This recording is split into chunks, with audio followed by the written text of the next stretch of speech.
Hiver au travail, la règle de base. Quand le froid, la neige ou le verglas s'installe, l'employeur a une obligation légale de sécurité envers les salariés. La santé et la sécurité priment sur toute autre considération d'organisation ou de production. Les locaux, une température adaptée à l'activité. La loi ne fixe pas de température chiffrée, mais impose que les locaux fermés soient maintenus à une température compatible avec le travail effectué. Code du travail, article R.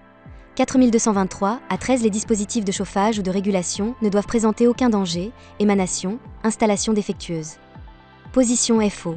Pas de chauffage d'appoint dangereux, ni de bricolage risqué. Travail à l'extérieur, protection obligatoire. Les postes de travail extérieur doivent être aménagés pour protéger les salariés contre les conditions atmosphériques, froid, vent, pluie, neige. Code du travail, article R. 4225 a une obligation de protection contre les intempéries. Concrètement, EPI adapté, pause, local chauffé, boisson chaude, adaptation des tâches. Intempéries, une prévention organisée, pas improvisée. Les mesures contre le froid doivent être prises après avis du médecin du travail et du CSE. Code du travail, article R. 4223 à 15 dispositions spécifiques contre le froid et les intempéries. FO revendique, EPI suffisant, pause au chaud, horaires aménagés, limitation de l'exposition. DUERP document unique d'évaluation des risques professionnels. Le froid est un risque professionnel. Le froid, les ambiances thermiques, le verglas et les risques de chute doivent être évalués dans le DUERP. Code du travail, article L. 4121 à 1 et L. 4121 à 3 Obligation d'évaluer les risques et de mettre en place des mesures de prévention. Position FO, un DUERP qui ignore l'hiver est incomplet. Neige et verglas, se rendre au travail. Principe, l'obligation de se rendre au travail existe. Mais l'absence peut être légitime si le danger est réel, route impraticable, transport interrompu, accès dangereux. Réflexe FO, prévenir rapidement et conserver des preuves. Rémunération et organisation.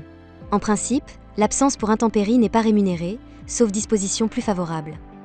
Des solutions doivent être recherchées, horaires aménagés, télétravail, RTT, congés avec accord. Position FO, ni pression pour venir à tout prix, ni sanction déguisée. Activité partielle en cas d'intempéries exceptionnelles. L'employeur peut recourir à l'activité partielle si l'activité est réduite ou suspendue à cause d'intempéries. Code du travail. Article R. 5122 à intempéries et circonstances exceptionnelles. Droit de retrait, possible en cas de danger grave. Le salarié peut exercer son droit de retrait face à un danger grave et imminent. Code du travail, article L.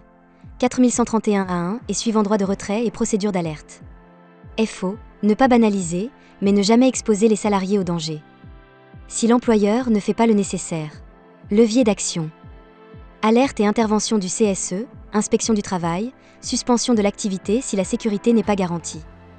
FO le rappelle clairement, aucun salarié ne doit être sanctionné pour avoir refusé un risque manifeste, notamment en période de verglas ou de grand froid.